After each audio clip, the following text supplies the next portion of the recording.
Bonsoir à toutes et tous. Eh bien, ce soir, nous nous retrouvons pour notre premier live sur Facebook qui sera suivi de 5 autres dans la semaine et la semaine prochaine.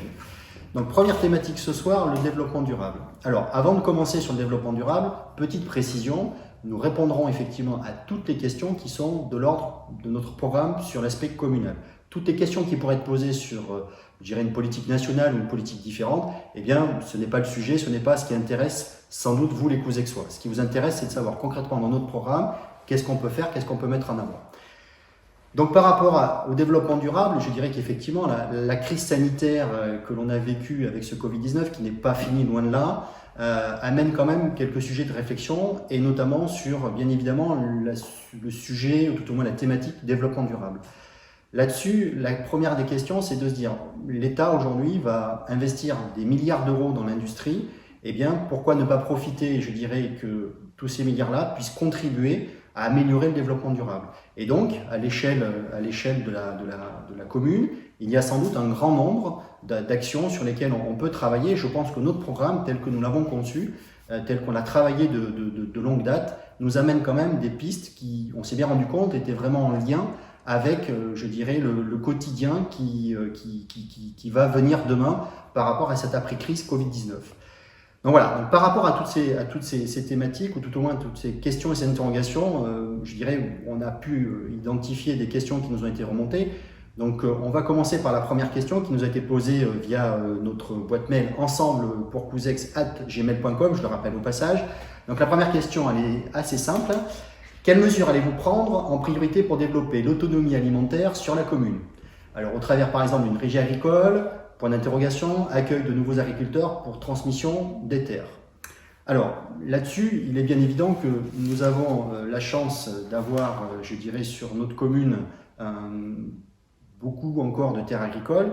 Donc là-dessus, on a imaginé d'avoir sans aucun doute la capacité de réserver ou de préserver des terres qui permettraient de répondre à l'objectif. Dominique, tu veux compléter par rapport à rentrer dans les détails peut-être un peu plus? Oui, voilà, effectivement. Après, on vous en reparlera, mais il va falloir travailler avec l'AGLO. C'est quand même l'échelon qui aujourd'hui est assez opérationnel pour mener des actions sur le développement durable au sens large, notamment via le plan d'alimentation territoriale qui se développe. Donc la volonté de Couzex, c'est vraiment d'inciter à la consommation locale. Donc il y a tout un aspect pédagogie. Il y a aussi une veille foncière qu'il faut mener de façon très fine. Elle est déjà en cours, mais il faut l'affiner sur ce thème-là. On sait qu'il va y avoir de la reprise d'activité sur Couzex parce qu'il y aura des départs à la retraite. Donc il faut pouvoir mettre en relation des jeunes qui voudraient s'installer et ces personnes-là. Et puis, effectivement, l'autonomie alimentaire, il va falloir aussi que les débouchés soient locaux.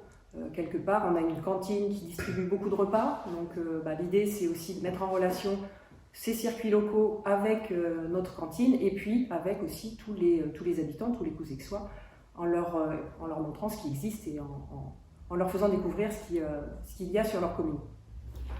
Alors peut-être pour compléter effectivement ce que vient de dire Dominique par rapport à la régie agricole, quand on a travaillé la thématique, effectivement, je me souviens que certains de nos collègues ont trouvé une commune dans les Alpes-Maritimes, me semble-t-il, qui a vraiment poussé le vice, je dirais, ou la réflexion vraiment au bout du bout, où ils ont carrément embauché des agriculteurs, 3 je crois de mémoire, dans lequel eh bien, ce sont des gens qui sont salariés ou employés de la commune et qui cultivent des champs appartenant à la commune pour produire et alimenter, je dirais, le restaurant scolaire par exemple. Et comme le disait Dominique, c'est vrai que le restaurant scolaire aujourd'hui, il fait du portage de repas à domicile, il nourrit, je dirais, les enfants qui sont à l'école maternelle, primaire. Eh bien, pourquoi pas, après à réfléchir, mais effectivement, on sait que ça fonctionne et que ça marche bien pour une ville de 10 000 habitants, tel que l'exemple qu'on vous citait. Donc, on peut tout à fait imaginer que là-dessus, il y ait aussi une réflexion qui soit menée et pourquoi pas lancer cette initiative. Mais aujourd'hui, effectivement, l'axe fort, c'est quand même porté par l'AGLO aujourd'hui, de manière à favoriser et à valoriser l'installation d'agriculteurs et d'une production de maraîchage en local. Donc là-dessus, on a la capacité, encore une fois, sur notre commune, d'arriver à l'objectif. Donc c'est sans doute des choses qu'il faut bien évidemment travailler. Et aujourd'hui, comment la commune peut-elle accompagner l'installation de nouveaux agriculteurs? eh bien, c'est peut-être justement, pour faire du maraîchage, c'est peut-être justement au travers d'un engagement, je dirais d'une convention qu'on pourrait signer avec ces agriculteurs pour dire, eh bien, la commune achètera 50, 30, 25%, je ne sais pas, quelque chose à définir, de votre production pour leur garantir, je dirais, une sécurité de paiement, je dirais, un canal de diffusion qui serait, je dirais, le plus cohérent possible et le plus proche possible de la production. Donc, du coup, on peut peut-être imaginer quelque chose en ce sens qui permettrait d'atteindre l'objectif. Voilà. Donc ça, c'est quelque chose qui, effectivement, l'autonomie alimentaire de la commune, il est important parce qu'il fait partie des enjeux forts locaux qu'on a bien vu dans cette crise.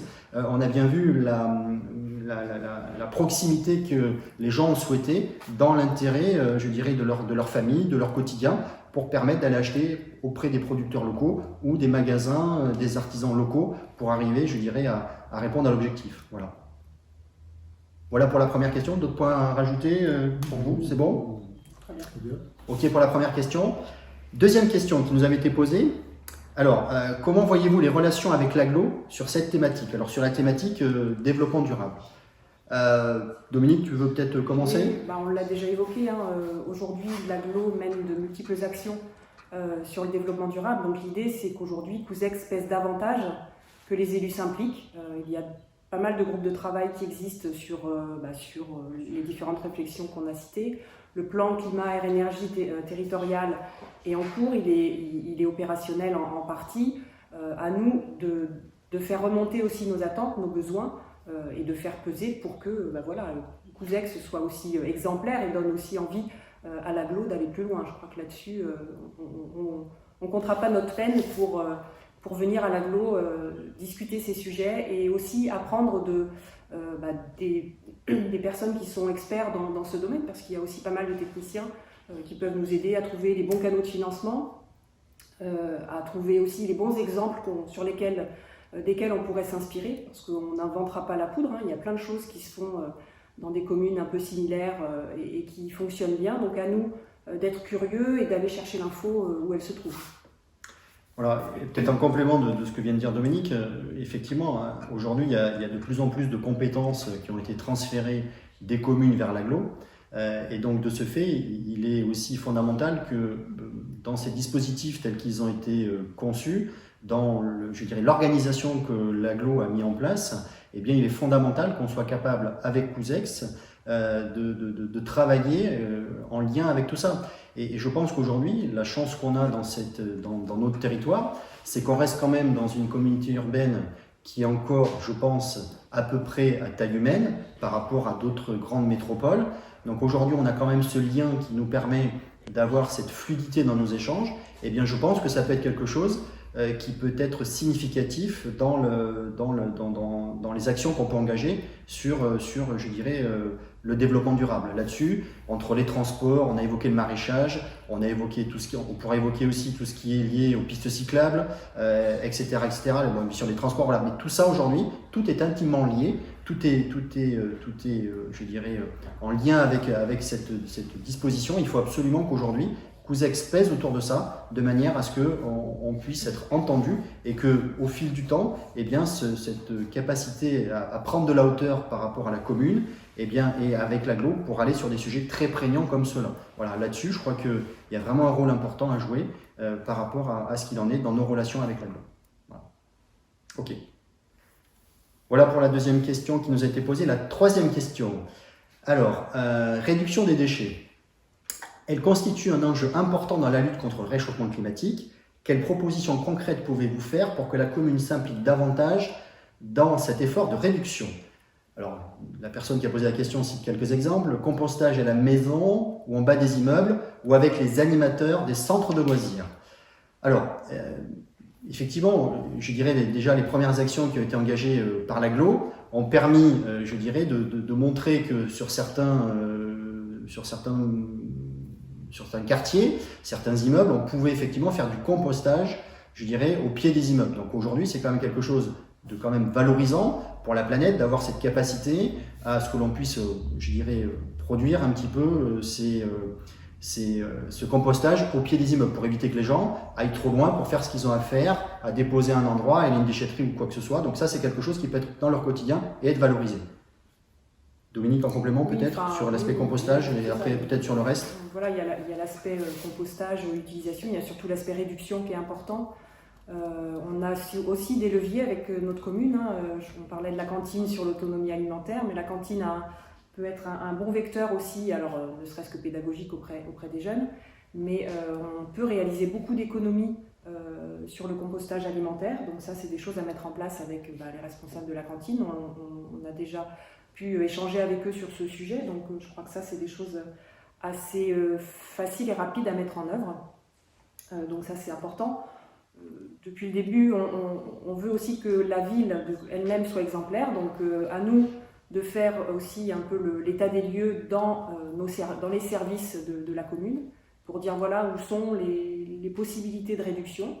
Il va falloir faire attention parce que là, depuis quelques semaines, on est rentré dans l'ère du jetable et il va peut-être pas falloir faire trop marche arrière alors qu'on avait bien avancé sur ce thème avec les plastiques à usage unique, etc.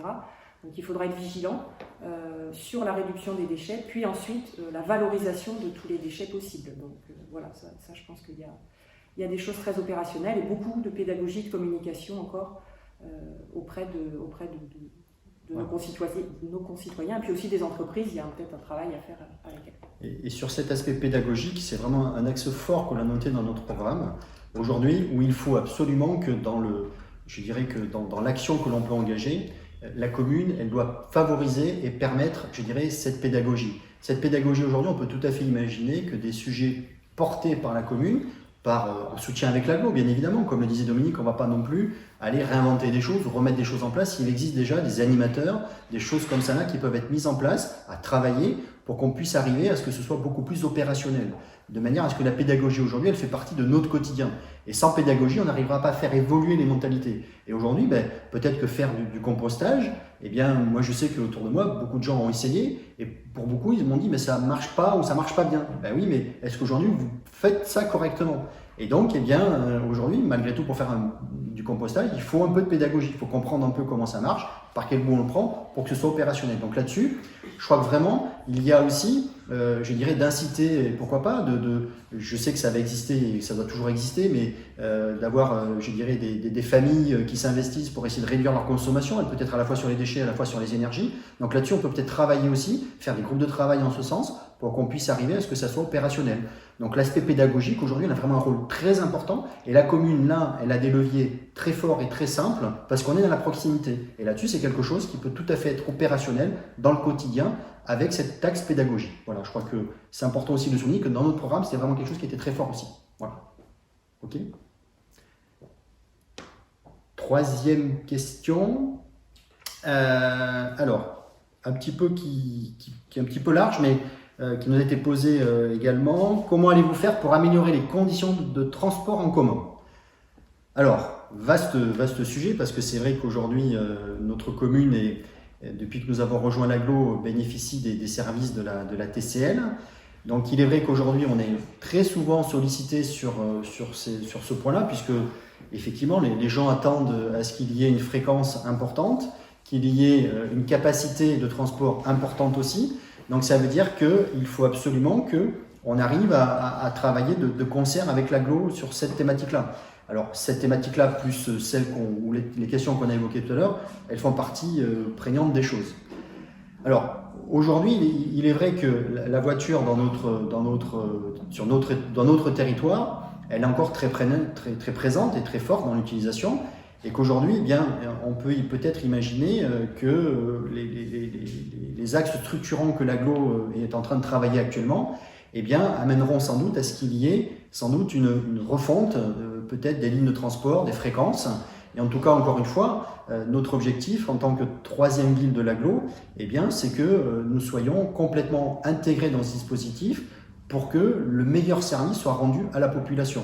Et ça, c'est fondamental, de manière à ce que dans le quotidien des personnes, eh bien, le bus devienne le réflexe à avoir pour aller en centre-ville de Limoges, pour aller peut-être voir un match de basket au CSP ou un match de hand du Limoges Hand. Voilà, aujourd'hui, on peut tout à fait imaginer ce genre de choses. Parce que dans cette proximité du coin où on est situé, je pense que ça peut tout à fait le faire. Donc là-dessus, c'est vraiment des choses qu'il faut travailler avec l'agglo pour qu'on puisse définir des fréquences et des utilisations peut-être beaucoup plus homogènes que ce qu'elles peuvent l'être aujourd'hui.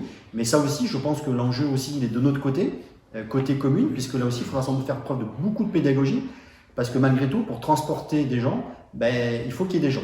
Et que s'il y a des bus qui sont vides, eh bien quelque part, au bout d'un moment, il y aura des questions, des vraies questions pragmatiques à se poser. C'est-à-dire qu'on veut de la fréquence, ok, on veut de la capacité, ok, mais à partir de là, il faut quand même que nous jouions tous le jeu de cette situation.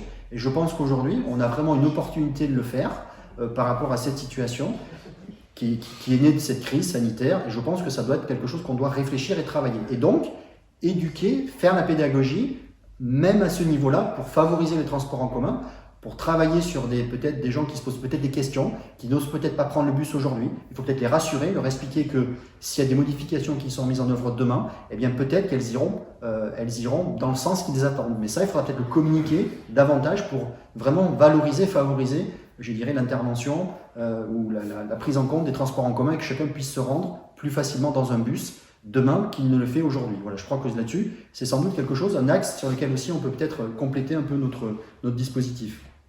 Oui, après je t'interromps, mais on n'a peut-être pas eu de questions sur tout ce qui est piste cyclable et mobilité douce. Là, c'est quelque chose qu'on a souhaité bien développer dans notre programme avec, on le sait, il y a une priorité, c'est le point noir de l'accès à Limoges. Et donc voilà, ça serait une des premières actions à mettre en œuvre, c'est résoudre ce point noir. En mettant en partenariat la commune, le département, puisqu'on est sur une voie départementale, la ville de Limoges et éventuellement aussi l'Agglo, pour résoudre ce point. Enfin, ça ne nous semble pas si compliqué que ça d'aménager ne serait-ce qu'une passerelle pour franchir l'Aurance. Enfin voilà, je pense que techniquement, c'est pas compliqué, il faut vraiment se donner les moyens de résoudre ce point noir, parce que je pense que ça rassurerait pas mal d'usagers et on pourrait développer tout ce qui est cyclable à partir de là. Alors après, voilà, il faudrait le faire à l'échelle de la commune, mais on a ce point noir à résoudre en premier. Je crois que ça, c'est vraiment la priorité. Voilà, effectivement, je dirais, la question qui tournait autour des transports en commun, mais effectivement, on peut tout à fait l'élargir, et tu as complètement raison, Dominique, à cette notion de déplacement et de mode doux. Et au-delà de ça, je dirais que même dans notre quotidien, c'est ce qu'on a écrit dans notre programme également, on a quelques lotissements aujourd'hui autour de Couzex, en proximité immédiate de Couzex. Eh bien, il faut que ces lotissements-là permettent aussi de ne pas être obligé de manière systématique à prendre la voiture pour aller faire quelques courses. Je crois que là-dessus, on a sans doute un travail à faire dans notre PLU, dans le plan local d'urbanisme. On a sans doute du travail à faire dans l'organisation que l'on a lorsqu'on va instruire des dossiers de permis de construire ou des dossiers de permis de lotir, de manière à bien valoriser, je dirais, l'aménagement qui va tourner autour de ça. Je dirais qu'aujourd'hui, il est important qu'on arrive dans cette situation, mais je pense qu'on en reparlera largement demain soir sur, je dirais, l'occupation un petit peu du territoire par rapport à tout ça, et notamment les constructions telles qu'elles peuvent être définies. Mais tout ça, on s'en rend bien compte, tout est lié, parce que si on fait des constructions et qu'on n'a pas quelque chose qui est adapté à côté, eh bien forcément, on va plutôt monter dans la voiture que d'emprunter peut-être les transports en commun ou le vélo. Donc là-dessus, c'est quand même quelque chose par rapport à cette situation. Alors, une question qui nous arrive en direct. Allez-vous développer les véhicules électriques pour tout ce qui est les personnels communaux et dans quelle proportion? Donc aujourd'hui, c'est ce qu'on a écrit dans notre programme. Notre volonté, elle est de faire un audit sur la flotte véhicules de la commune, de manière à bien se rendre compte. Il y a déjà des véhicules électriques qui existent pour le portage à domicile, je crois, de mémoire. Donc aujourd'hui, ça veut dire qu'il faut qu'on fasse un audit et qu'il y a peut-être des véhicules qui aujourd'hui peuvent tout à fait basculer vers un véhicule électrique. Donc là-dessus, la proportion, je dirais que du 100%, ça nous semble compliqué parce qu'on a toujours de la nécessité d'avoir des véhicules qui permettent de se déplacer, mais on peut tout à fait envisager, et en plus pour soutenir l'économie telle qu'elle sera, telle qu'elle a été relancée, et je dirais qu'on a tout à fait la capacité de commander, de réfléchir par rapport à des véhicules qui sont aujourd'hui nécessaires d'être remplacés, de pouvoir évoluer là-dessus. Moi je pense qu'il faut aller même plus loin, le véhicule électrique, oui. Mais puis ça va peut-être nous amener sur d'autres questions, mais il faut aussi qu'on produise des énergies renouvelables, puisque un véhicule électrique n'a de sens que si on utilise des énergies renouvelables. Et au-delà des véhicules électriques, on peut imaginer aussi des vélos, voire des vélos électriques, parce qu'il y a plein de petits trajets internes qui peuvent, voilà, donc tout ça c'est à étudier, voir aussi avec le personnel, hein, voir quels sont les besoins, mais je pense qu'il y a des choses à faire sur ce thème. Voilà. En tout cas, par rapport à la question posée, il est clair qu'il y aura un audit de la flotte communale qui permettra de définir à quel niveau on placera le curseur. Aujourd'hui, vous le dire, je ne vais pas vous dire que ce sera 20, 30, 40, 50%. Il faut qu'on se pose, qu'on regarde, et à partir de là, on verra l'objectif qu'on peut atteindre en fonction de l'état de la flotte et des capacités que nous aurons par rapport à tout ça. Voilà, ça c'est quand même quelque chose qui est important. Mais aussi, il faut bien réfléchir effectivement qu'il y a aussi des bornes suffisamment de recharge de véhicules. Là-dessus, aujourd'hui, l'État a prévu aussi d'en assurer le déploiement, et qu'également, bien sûr, pour que les véhicules puissent recharger la commune avec un nombre suffisant également. Ok pour cette question. Une autre question qui nous a été posée sur la production photovoltaïque. Alors, elle représente un potentiel très élevé pour la commune et elle est très peu valorisée. Les bâtiments communaux sont certes un gisement, mais les toitures bien orientées des maisons et sur les grandes toitures industrielles, c'est bien là qu'est le vivier le plus important. Comment la commune pourrait encourager plus concrètement les habitants à développer ces installations? Alors, là-dessus, je dirais que la façon dont les choses avaient été prises en compte il y a quelques années sur la production photovoltaïque, je crois qu'aujourd'hui, on a sans doute revu un petit peu la copie. Ce que je veux dire par là, c'est que avant, c'était purement un engagement, ou tout au moins de l'investissement qui pouvait être fait avec une rentabilité importante. Je pense qu'aujourd'hui, c'est une nécessité importante d'avoir une alternative aux énergies fossiles. Et donc là-dessus, il est clair que la production photovoltaïque fait partie des choses qui sont importantes à développer sur la commune. Donc aujourd'hui, bien évidemment, à l'échelon communal, comme on l'a dit sur notre programme, nous aurons la volonté de rénover nos bâtiments pour ceux qui seront les plus énergivores. Alors même si on déborde un petit peu de la question, mais c'est un tout, hein, c'est une globalité qu'il faut voir. Aujourd'hui, les bâtiments les plus énergivores, on fera un audit sur nos bâtiments, on repartira, je dirais, un petit peu du diagnostic qui avait été fait il y a quelques années, pour identifier vraiment les axes forts sur lesquels on peut travailler. Et à partir de là, ces bâtiments, eh bien, ce qu'on ne peut pas réduire, il faudra qu'on le compense. Et donc, on peut tout à fait imaginer de mettre des productions photovoltaïques sur ces toits communaux pour être exemplaires et pour pouvoir produire une énergie ou de l'électricité ici en proximité qui sera consommée pratiquement au pied de la rue pour alimenter peut-être un autre bâtiment communal qui n'aura peut-être pas été rénové, ou des maisons ou d'autres bâtiments divers et variés. Donc là-dessus, je crois que la commune a vraiment un rôle important à jouer. D'exemple et de faire preuve de pédagogie pour dire regardez, nous on l'a fait dans notre commune, bien pourquoi ne pas le faire chez vous, par exemple pour l'installation de panneaux photovoltaïques, pour avoir peut-être des maisons moins consommatrices d'énergie, et puisque n'oublions pas que ce sont quand même des objectifs importants par rapport à tout ça. Et à ce propos, donc, on revient un peu toujours à l'AGLO, la communauté urbaine.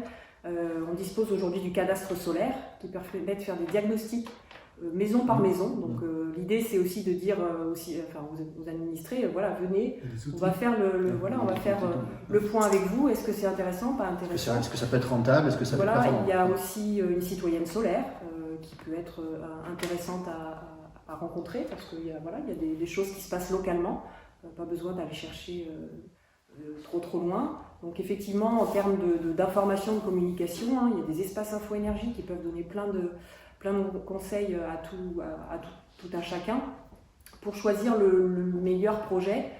Toujours d'abord réduire, ça c'est quand même la première chose à faire. Donc il faut passer par tout ce qui est isolation, rénovation dans ce sens, et ensuite essayer de produire les énergies renouvelables à sa dimension en fait. On n'est pas pareil, on est sur des choses techniquement maintenant assez abouties et assez accessibles. Alors effectivement, il y a à la fois sur les habitants, je crois que si la commune est exemplaire, on peut peut-être susciter quelques vocations à aussi être sur des bâtiments qui produisent un petit peu d'électricité, donc là ça peut être tout à fait intéressant.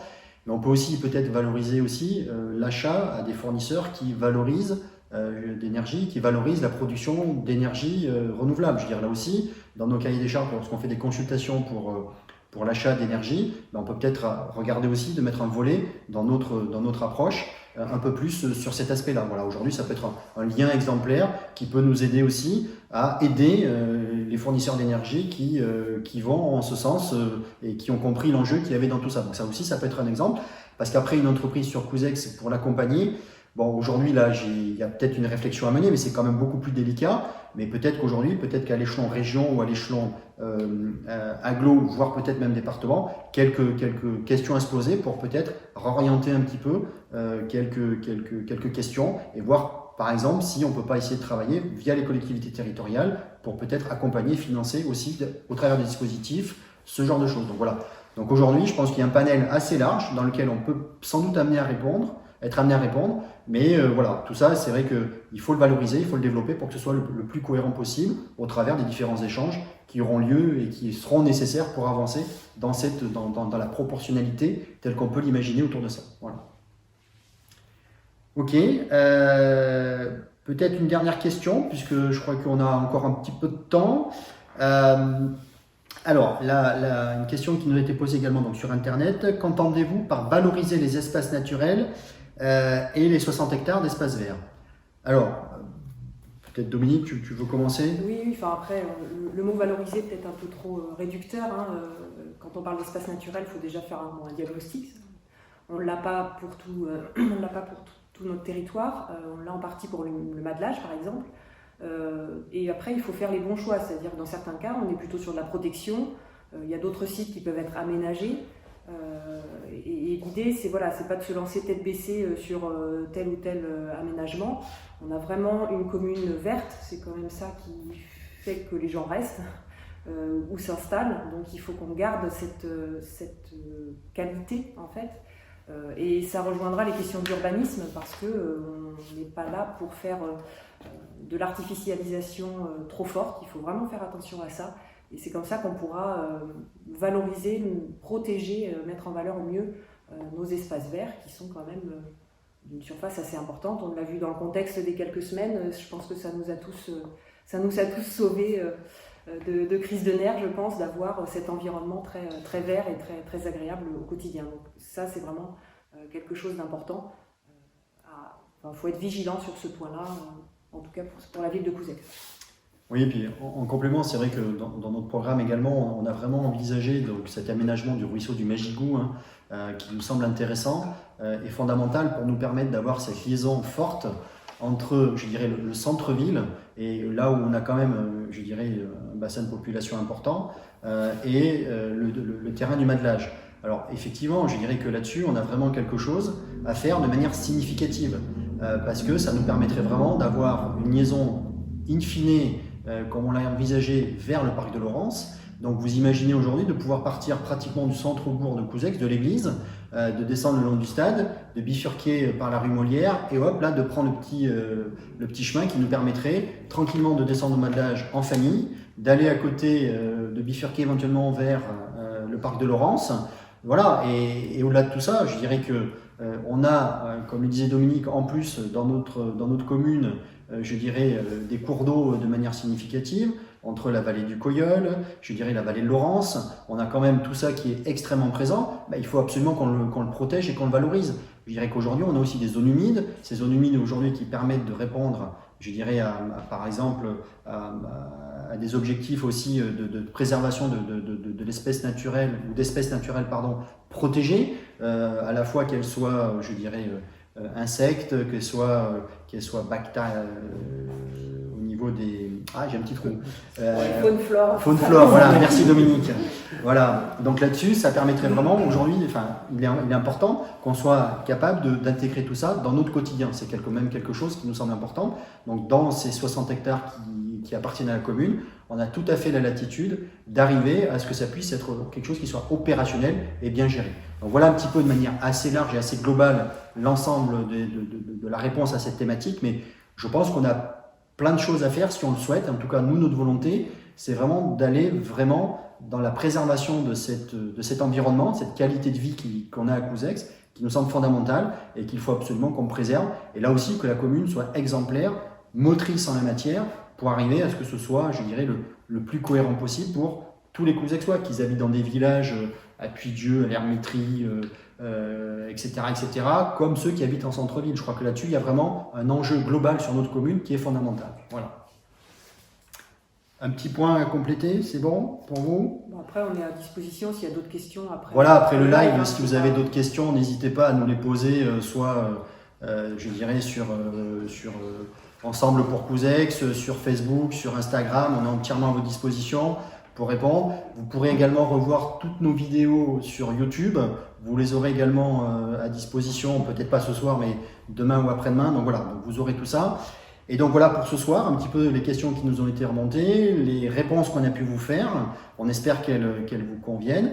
Et la seule chose que je peux vous dire, sur ces thématiques-là, s'il y en a qui défendront bien les choses, c'est bien notre liste Ensemble pour Couzex. Donc le 28 juin, n'hésitez pas à voter pour notre liste qui défendra bien évidemment cette thématique développement durable, cette thématique zéro carbone qui nous semble quand même quelque chose de très important. Et bien évidemment, on vous donne rendez-vous demain soir, 20h, pour parler du bien vivre ensemble, que vous pourrez retrouver dans notre programme. Donc à demain soir, 20h, en direct sur Facebook, Instagram. Bonne soirée et merci de votre écoute. Bonne soirée.